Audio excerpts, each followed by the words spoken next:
welcome to the Premed Experience. I'm so happy you could attend the event live with us. Most of you probably know me from Instagram or TikTok, but I will link all that info in the comments. I try to post helpful stuff for pre-meds and tips from a medical student perspective. So definitely check me out. It's at White Coats and Corgis if that's something of interest to you. And yeah, I'm so happy this event is finally here. I've been working on this for almost 6 months now, and I can't wait for you all to meet the amazing presenters I've gathered here for us today. For me, the goal of this event was to increase accessibility to experts who can help you get into medical school and eventually reach your goal of becoming a doctor. So we have some incredibly knowledgeable experts speaking today, from MCAT tutors to admissions committee members to even medical school deans. So please take advantage of their wisdom and their advice. And now we are moving on to another fantastic presentation for you all with MCAT expert Dr. Ken Tao. This next presentation is for everyone who is taking the MCAT soon or planning to take it sometime in the future. And be sure to stay until the end because there will be free resources and discount codes given out for everyone here in attendance today. So without further ado, here is Dr. Ken Tao. So we are going to talk today about the MCAT, and just so I can get a sense of who I am speaking to today, in the chat, for all of you who are present, if you can go ahead and write in the chat when you're planning on taking the MCAT, that way I can see, are you taking the MCAT this year, this month, next year? It'll be really helpful for me to have a sense of who I'm speaking to. And I can see lots of responses rolling in. We've got 2024, January 2024, May of this year, spring of next year, next summer. All right, so we have a lot of you who are actually looking at taking the MCAT this year or next year. So that's fantastic because this information is going to be extremely relevant for all of you. Again, the topic is how to get a 99th percentile MCAT score, which I'm sure you would all love to achieve. So just to start, a little background about myself. My name is Ken. I am the director of MCAT for Med School Coach, and I have been in the MCAT space for about a decade. Bit of academic background for myself. I went to UC Berkeley for my undergraduate studies, where I majored in bioengineering as well as neurobiology. I then went to Harvard University for a PhD program in neuroscience. And yes, go Bears for those of you from UC Berkeley. And my PhD focused specifically on the neurobiology of the digestive system. So essentially how your brain controls digestion. I know a lot of you probably aren't thinking about how the brain controls digestion, but a very simple example is Pavlov's dog. You might recall from psychology that if you ring the bell, the dogs would salivate. So without having to taste the food or have the food in their mouth, they're already salivating. So of course, there's clearly some brain control of your digestive system. With regard to the MCAT, I said earlier, I've been doing this for a long time. I actually started out with the Princeton Review, and I was a senior MCAT instructor, premier MCAT tutor, instructor trainer, and content developer for the Princeton Review for 5 years. And then I was recruited by Med School Coach to start our MCAT program. We've been here for 5 years. So in total, I've got just over 10 years of experience with MCAT. So I'm really happy to be here speaking with all of you and hope to share some really helpful information. In terms of the plan for today, we're going to start off by discussing what is a 99th percentile MCAT score, so you know what you're going to be aiming for. We're then going to discuss how to get a 99th percentile MCAT score. And finally, we're going to try to answer some of your questions. All right, so to jump right in, what is a 99th percentile MCAT score? All of you should be aware that the MCAT follows a bell distribution. This is what we also call a normal curve. So that means in terms of the score, most students are going to be somewhere close to the middle, right? So the average used to be a 500, now it's about a 501.5. And with the bell distribution, that means very few students are getting really low scores and very few students are getting very high scores. If you want a 99th percentile MCAT score, that means you have to score better than 99% of all test takers, or that means you have to be the top 1% of all test takers. And with the most recent data from the AAMC, who are the creators of MCAT, that is an MCAT score of 522 to 528. So that's what you want to be shooting for if you want a 99th percentile MCAT score. The next thing I want to discuss, of course, is do you need a 99th percentile MCAT score? The answer is obviously not. You heard in the previous presentation that the MCAT is important, but there's a lot of other factors that medical school admissions committees will look into when reviewing the applications of all of you. So what I actually have here is data straight from the AMC, and this is a table that they have showing different MCAT and GPA combinations and what percentage of the students with those combinations were accepted to medical school. So for example, let's say you've got a 3.5 GPA and you score a 508 on the MCAT. That would mean your GPA is between 3.4 to 3.59, and your MCAT is between 506 to 509. You can see here that 33.6% of students with those same statistics, MCAT and GPA, were accepted to medical school. So that gives you a sense of how to read the chart. And not surprisingly, the higher your GPA and the higher your MCAT, the higher the percentage of students who are getting accepted to medical school. So of course, you're certainly aiming for as high of a GPA and MCAT as possible. And you can see if you have the highest on this table, so a GPA greater than 3.79, MCAT greater than 517, you're looking at 84.2% of applicants were accepted to medical school. You also note that it's not 100% because clearly there are more factors than just the MCAT and GPA when it comes to admissions, but the MCAT and GPA certainly play an important role. Now, just to clarify, this data here is specifically for allopathic or MD medical schools. So if you're interested in other medical schools, such as osteopathic or DO medical schools, the numbers are slightly different, but they'll follow the same general trend. The higher your MCAT, the higher GPA, the higher the percentage of students who get accepted. Now, another question that I want to address while we're looking at this table is, if I've got a high GPA, can I get away with a low MCAT score? Or vice versa, if I have a lower GPA, can I crush the MCAT and can that make up for a lower GPA? You can actually evaluate that information just by looking at this table. So let's consider the first scenario. You have a really high GPA, greater than 3.79, but you didn't do so well on the MCAT. So let's say you're below average on the MCAT. We saw earlier, average on the MCAT was 501.5, so below average would be 498 to 501, you're looking at 28.3% of these students were accepted to medical school. That's not too bad, but it's also not great. If you worked so hard to get such an impressive GPA, my recommendation is if you didn't do so well on the MCAT, you should retake the exam because getting a higher score makes a huge difference in terms of your odds of getting accepted. Now, let's consider the opposite. Let's say you started university, the first few years were a bit rough, so you didn't do as well as you wanted in your college courses, so your GPA is a little bit lower than you want. Let's say it's a 3.1, right? So 3.1 GPA is not fantastic, but you crushed the MCAT, you scored greater than a 517, you're looking at 52.6%, which is pretty awesome, all right?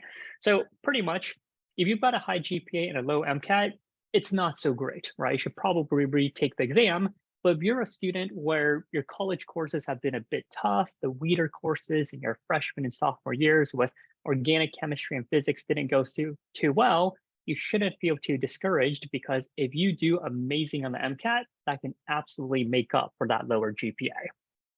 All right, and the last thing I'm just going to point out is the MCAT makes a pretty big difference in terms of higher scores and what percentage of students get accepted. If you simply take a look at this table, just anywhere you're on the table, if you were just to bump up your score by a few points, you can see how many percentage points you increase in terms of the percentage of students that get accepted.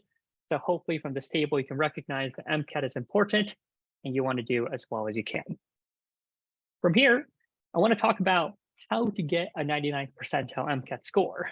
So this is not so easy, right? Because there's a lot of you here, but you know that if it's only the top 1% of test takers, clearly not everyone here can be among the top 1% of test takers. That being said, if you can learn a bit about how 99th percentile MCAT scorers approach the MCAT, then you can try to apply some of those approaches yourself. And maybe you don't get a 99th percentile MCAT score, but if you can get a 90th percentile, 95th percentile MCAT score, that's still really, really good. So I do want to talk about some of the ways that 99th percentile MCAT scores study for the MCAT, and that starts with creating an effective study plan.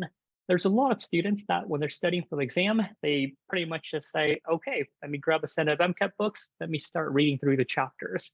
What often happens to these students is when they don't have a plan, the content review takes them longer than they expect, right? And typically they go into this situation where like, oh, my exam's in about a month, I better start doing some practice problems. So they start doing practice problems, but at that point it's too late and they take the exam, they don't get the score they want. And what I always hear from these students is, oh, I spent too much time on content review, I should have done more practice, right? And then they tell other people, oh, don't do content review, just do practice problems. That's all you need to score better. But in reality, that's not how studying for the MCAT works, right? It's not like you do content review or practice. A good study plan should incorporate both, and an effective study plan maps everything out on a study calendar. So you can see on the slide, here's an example calendar that we use for planning out the study plans of all of the students that we help with at Med School Coach. The way this calendar is set up is it maps out exactly what you need to do for each day of your studies, what book chapters you need to read, what practice problems you need to complete, what practice problems you need to review, and so forth. The importance of having the study schedule is it holds you accountable to your studies, because as you go through each day, you got to check off, did I complete the study item or not? And if you're completing each item each day, then great. You're not going to run into any issue where you don't have enough content review or don't have enough practice. But again, because many students don't use such a study plan, they often aren't able to complete everything that they need in order to do well on the exam. So that's the first thing. If you want to do well on the exam, you need to make sure you go in with an effective study plan. Number two, review the science content over and over again. For the MCAT, there is a lot of science content that is tested, and more than any student is used to from a single final exams or a single semester of final exams, right? You've got a year of general chemistry, a year of organic chemistry, a year of physics, a year of general biology, one semester each of psychology and sociology, as well as biochemistry. That's so much content that there's no way that you can review the science content once and expect to have all of that science content memorized. So for 99th percentile MCAT scores, they know that they have to review the science content over and over again, and they specifically build into their study plan times for them to review the science content over and over again. So for example, amino acids is one of the highest yield concepts on the exam. If you don't review amino acids at least 5 to 10 times, you're not studying for the MCAT like a 99th percentile MCAT score. And what you can actually see on the slide is our first promo for all of you that are here today. Again, I've got lots of you in the chat, so I'm going to ask, first of all, has anyone here heard of the MCAT Basics podcast? For those of you on iOS devices, this is in our podcast app, or for those of you who are on our Android devices, you can find it in any podcast app. And I can already see a whole bunch of you typing in the chat. You've all heard of the MCAT Basics podcast. You love the podcast. It's a great tool. I'm thrilled that you guys all like MCAT Basics. It's a fantastic resource. And if you haven't heard of it, just go to these apps, look up MCAT Basics podcast. It was a podcast created by Sam Smith, who was studying for the MCAT and decided the best way for himself to study was to record himself explaining these science concepts. And he released the podcast, student loved it. And he decided that at Med School Coach, he wanted to create a comprehensive audio course. So if you like the MCAT Basics podcast, you're going to love MCAT Go. And right now in the chat, I'm going to drop for everyone a link that you can use to redeem your first month of access to MCAT Go for just $1. And again, if you like MCAT Basics, you're really, really going to enjoy MCAT Go. It's a comprehensive audio course that covers all of the key science concepts on the exam. So if you have spare time, if you want to study for the MCAT in your spare time, for example, if you're at the gym and you're working out, but you want to do some studying, if you're doing chores, if you're commuting, MCAT Go is an excellent way to get in some extra study done. All right, next, we have effective use of study resources. So all of you should know that we have different study resources that are available for studying for the exam. And having the resources is great, but using them effectively is a different story. So what I mean by that is if you're using a set of MCAT books, you don't just say, oh, I'm using a set of MCAT books. You want to make sure that you're using your MCAT books effectively, all right? So when it comes to your MCAT books, if you purchase them and let them sit on your shelf and collect dust, then it's not going to be very helpful, all right? What you really want to do is you want to use the study resources effectively, and there are different ways that you can use those resources effectively. And here, I want to talk about one particular resource that a lot of students use, which is flashcards. Now, flashcards are great because they help you to review the science content and help you to memorize the science content you need to know for the exam, but there are different levels of using flashcards to be more effective. So the most basic level, number one, is to use pre-made flashcards. So if you download flashcards online, or if you purchase a deck of flashcards made by a test prep company, you're using flashcards, but again, that's really the most basic level of using flashcards. The reason why is because you're not making your own flashcards. That's really level two. Why is making your flashcards important? Well, there's a lot of studies out there that have shown that half the benefit of flashcards comes from making the flashcards in the first place. And the reason why is because if you create the flashcards, it's forcing you to summarize the science content in your own words. And by doing so, it's allowing you to process the information and making sure you understand the science content, as opposed to just using flashcards made by someone else. All right, so level one is just using pre-made flashcards. Level two is creating your own flashcards. Level three is optimizing your flashcards. I see a lot of students use flashcards, but a lot of their flashcards aren't really helpful for them. For example, I mentioned earlier that amino acids are really important for the exam. What a lot of students will do with their flashcards is on one side, they write amino acids, and on the other side, they're just going to have all 20 amino acids. And honestly, that's not very helpful because you're not just going to have one card and be able to recite all 20 amino acids and all the important information that you need to know about those flashcards. So if you want to make better flashcards, you certainly need to have a single card per amino acid, and each card needs to have the relevant science information you need to know about them. For example, you might say, all right, glycine. Glycine's on one side of the flashcard. What do I have on the other side? I have gly, the 3-letter code, G, the 1-letter code. You have the structure of the amino acid, showing that the side chain is hydrogen, meaning that the amino acid is achiral. And due to its small side chain, glycine is very flexible, so it is able to disrupt secondary structure, right? That is an example of an effective study card that is optimized and contains all of the information that you need to know. All right, so you want to make flashcards, but it's not just making any flashcards. You need to make good flashcards. And the last thing is to use proven review strategies. And when you want to use proven review strategies, what I mean by this is because the MCAT covers so many semesters worth of science content, it's impossible for you to create physical flashcards for each. Well, I'm not saying it's impossible, you can, but the thing is, if you create physical flashcards for every single science content concept for the MCAT, you're going to end up with thousands of flashcards. And if you're creating physical flashcards using note cards, you're going to have a mountain of flashcards. And at that point, it becomes very impractical to review every single flashcard. You have no idea which flashcards you have memorized and which flashcards you don't have memorized. So I'm going to ask right now for those of us in the chat, if you have used Anki before, let me know, because I'm guessing if you're studying for an MCAT, hopefully you have heard of Anki. It is a fantastic MCAT resource, and I can see the chat coming live again. Lots of people mentioning that they have used Anki.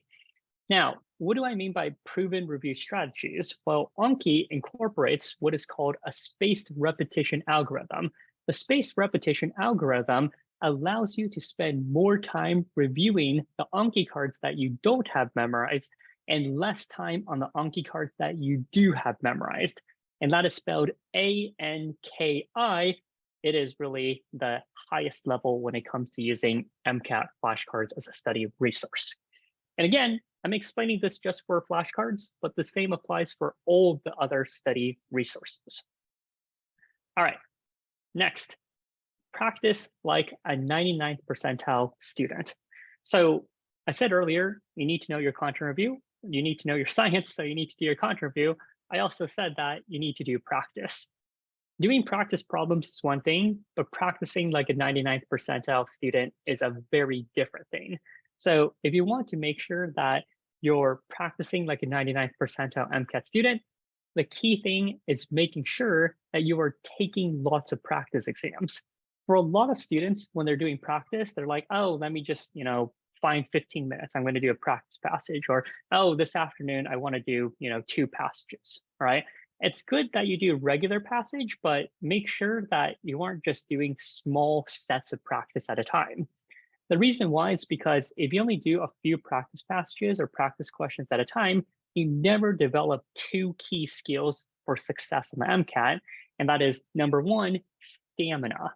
The MCAT is a 7.5-hour exam. If you don't practice like you're going to test on test day, you're never going to be able to maintain focus throughout all 4 sections of the exam. And number 2, you're not going to learn how to pace yourself. There's so many students that when they're studying for the exam, they take practice exams and they find themselves spending too much time on the first few passages and running out of time on the later passages. If that's you, you're running out of time on the exam, it means you haven't learned pacing skills. And the biggest shame of running out of time is you spent a lot of time on some really hard questions. The last passage, the last few sets of questions, there are always going to be some easy questions in there. So if you really want to optimize your score, you need to build up stamina, and you also need to learn how to pace yourself. And the best way to do that is by taking a lot of practice exams. And this is where we've got our next giveaway for all of you here today as a thank you for being present for this presentation. Med School Coach, we've got full-length MCAT practice exams. They fully simulate the MCAT testing situation. So it's got the separation where you see the passages on the left hand and the questions on the right hand. It's got the highlight feature, the strike through feature, the flag question feature. All of the features for our MCAT practice exams, you're going to find to be extremely useful for your studies. And you can see here that we have a promo code here. It's the same as the last one, MAR2023 PME. You can use this link that I'm going to put in the chat. You can click that link. It will automatically add the practice exam.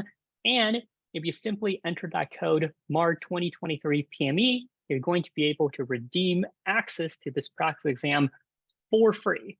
Again, this exam is completely free, so there's no reason why every single one of you who are here with us today does not redeem this practice exam. So highly recommend, check out that link, redeem that practice exam. Once you redeem that practice exam, you've got that practice exam for whenever you need. So if you're not taking the MCAT until this summer, that's fine. You can save the exam from then. If you're not taking the MCAT until next year, you can still save that practice exam for then. And you're going to find that by doing this practice exam, it'll be a helpful part of your studies.